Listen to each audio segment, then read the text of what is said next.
کبھی سوچا ہے کہ وہ ایک راز کیا ہو سکتا ہے جو کسی کی پوری روحانی زندگی کو بدل کر رکھ دے؟ آج ہم شیخ عبدالقادر جیلانی کی اسی گہری، اسی زبردست حکمت کو جاننے کی کوشش کریں گے جس سے ہم اپنے سب سے بڑے اندرونی دشمن یعنی نفس پر قابو پا سکتے ہیں۔ تو سوال یہ ہے کہ ہمارا سب سے بڑا دشمن آخر ہے کون؟ کبھی غور کیا ہے کہ یہ دشمن کوئی باہر کا شخص نہیں بلکہ ہمارے اپنے ہی اندر چھپا ہوا ہے؟ جی ہاں، وہی آواز جو کسی بھی نیکی کے کام سے پہلے سستی دلاتی ہے اور گناہ کو بہت خوبصورت بنا کر دکھاتی ہے۔ اسی وجود کو، اسی اندرونی آواز کو نفس کہتے ہیں، اور شیخ جیلانی کے مطابق اللہ تک پہنچنے کا جو راستہ ہے نا، اس کی شروعات ہی اس اندرونی دشمن کو پہچاننے سے ہوتی ہے۔ اس کے بغیر تو پہلا قدم اٹھانا ہی ناممکن ہے۔ اچھا، ایک عام خیال کیا ہے؟ یہی نا کہ زیادہ عبادت کر لو، زیادہ علم حاصل کر لو، زیادہ ذکر کر لو تو نفس ٹوٹ جائے گا۔ لیکن کیا یہ پوری سچائی ہے یا کہانی میں کوئی ٹویسٹ ہے؟ اصل میں ایک گہرا راز ہے، ایک ایسی چابی جو نفس کی ہر چال کو، ہر فریب کو بے نقاب کر دیتی ہے۔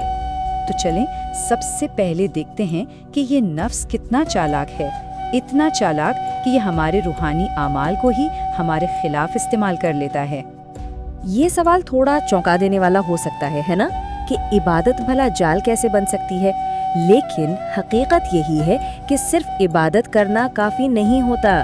کیونکہ نفس اتنا شاطر ہے کہ وہ ہماری عبادت کو بھی اپنے فائدے کے لیے، اپنی خوراک کے لیے استعمال کر سکتا ہے۔ دیکھیں، نفس کی سب سے خطرناک چال یہی ہے، وہ ہماری عبادت کو ہائی جیک کر لیتا ہے اور اسے فخر اور تکبر کا ایک ذریعہ بنا دیتا ہے۔ وہ ہمیں گناہ کی طرف نہیں دھکیلتا بلکہ نیکی کے راستے پر ہی ایک نیا جال بچھا دیتا ہے۔ یہ ہیں وہ سرگوشیاں، وہ ہلکے میٹھے زہر جیسے خیالات جو نفس ایک عبادت گزار کے ذہن میں ڈالتا ہے۔ میں تو نمازی ہوں، میں تو اس سے بہتر ہوں، اور نتیجہ انسان عاجزی سے دور اور خود کو دوسروں سے برتر سمجھنے لگتا ہے۔ اور شیخ عبدالقادر جیلانی کا یہ قول، یہ تو جیسے پورے معاملے کو کھول کر رکھ دیتا ہے کہ وہ عبادت جو عاجزی پیدا نہ کرے وہ صرف نفس کو موٹا کرتی ہے، اسے فربا کرتی ہے۔ مطلب جب عبادت سے تکبر آنے لگے تو سمجھ جائیں کہ یہ نفس کا جال ہے، اور یہ عبادت نفس کو توڑ نہیں رہی بلکہ اسے اور مضبوط بنا رہی ہے۔ تو اصل بات کیا ہے؟ نفس پلتا کس چیز پر ہے؟ دوسروں کی رائے پر۔ اس کا فیول، اس کا ایندھن ہے تعریف، شہرت، اور یہ خواہش کہ لوگ ہمیں بہتر سمجھیں۔ جیسے ہی یہ خیال دماغ میں آئے نا، لوگ کیا کہیں گے یا میری عزت کم نہ ہو جائے، بس سمجھ لیں کہ نفس کو اس کی خوراک مل گئی ہے۔ اچھا، اب تک ہم نے مسئلہ سمجھا، اب آتے ہیں حل کی طرف، گفتگو کے سب سے اہم حصے کی طرف، جہاں نفس کا اصل علاج سامنے آئے گا۔ تو وہ ایک چیز کیا ہے؟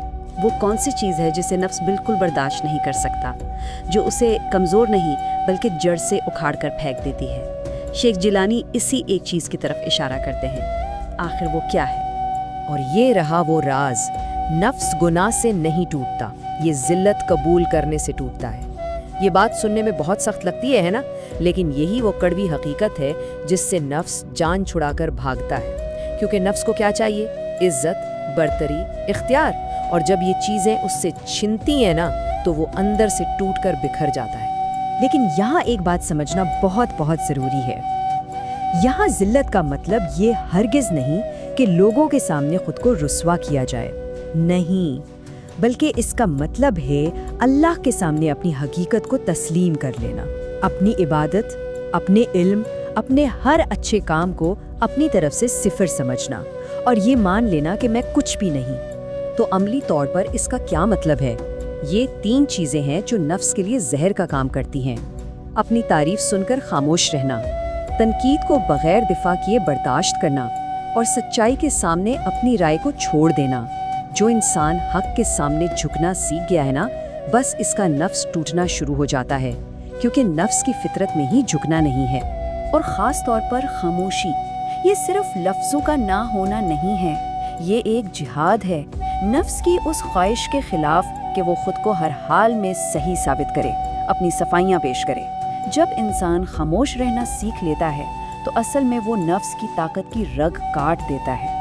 چلیں اب آگے بڑھتے ہیں نفس کے خلاف اس جنگ کے آخری اور سب سے پوشیدہ، سب سے خفیہ محاذ کی طرف۔ یہاں تک کہ جب نفس کمزور ہو جاتا ہے نا، تب بھی اس کے پاس ایک آخری خفیہ پناہ گاہ بچی ہوتی ہے، اور وہ کیا ہے؟ اپنی ہی نیکی اور پرہیزگاری پر مطمئن ہو جانا، یہ سوچنا کہ بس اب میں ٹھیک ہوں، میں تو گناہ نہیں کرتا۔ یہی وہ سب سے خطرناک جال ہے، یہ اطمینان کہ اب مجھے اصلاح کی کوئی ضرورت نہیں۔ اور شیخ جیلانی اسی کے بارے میں کہتے ہیں کہ جس نے اپنی نیکی کو بچا لیا، اس نے اپنے نفس کو زندہ رکھ لیا۔ کیا مطلب ہے اس کا؟ اس کا مطلب یہ ہے کہ اپنے نیک اعمال کی حفاظت کرنا، ان سے جڑے رہنا، یہ نفس کی آخری لائف لائن ہے۔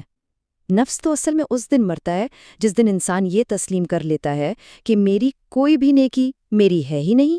تو پھر حتمی چابی کیا ہے؟ وہ کیا سوچ ہے جو نفس کو توڑ دیتی ہے؟ وہ ہے یہ احساس کہ میرا ہر اچھا کام، ہر نیکی اللہ کی توفیق سے ہے، میری اپنی قابلیت یا میری اپنی محنت سے نہیں ہے، اس کے بغیر میں کچھ بھی نہیں ہوں۔ یہ وہ سوچ ہے جو نفس کے لیے بالکل ناقابل برداشت ہے۔ یہاں آپ فرق دیکھ سکتے ہیں۔ نفس کی سوچ کیا ہے؟ یہ میں نے کیا، جبکہ ایک عاجز روح جانتی ہے کہ اللہ نے توفیق دی۔ نفس سمجھتا ہے میں محفوظ ہوں، عاجز روح جانتی ہے مجھے ہمیشہ اس کی پناہ کی ضرورت ہے۔ نفس کا مرکز میں ہے، جبکہ عاجز روح کا مرکز وہ یعنی اللہ ہے۔ اور آخر میں شیخ جیلانی کہتے ہیں کہ یہی عاجزی نفس کی قبر ہے۔ کتنا زبردست استعارہ ہے!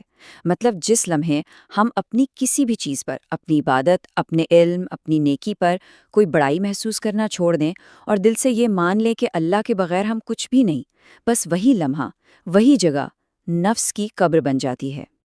لیکن ایک بات یاد رکھنے کی ہے، یہ کوئی ایک رات کا کام نہیں ہے، یہ تو زندگی بھر کا سفر ہے، ایک مسلسل جد و جہد ہے۔ تو آخر میں ایک سوال چھوڑے جاتا ہوں، اگر یہ اندر کی کشمکش، یہ جنگ ختم ہو جائے تو کیا دل واقعی زندہ کہلائے گا؟ شاید یہ اندرونی جنگ ہی زندہ دلی کی سب سے بڑی علامت ہے۔ جب تک یہ لڑائی جاری ہے، تب تک امید باقی ہے۔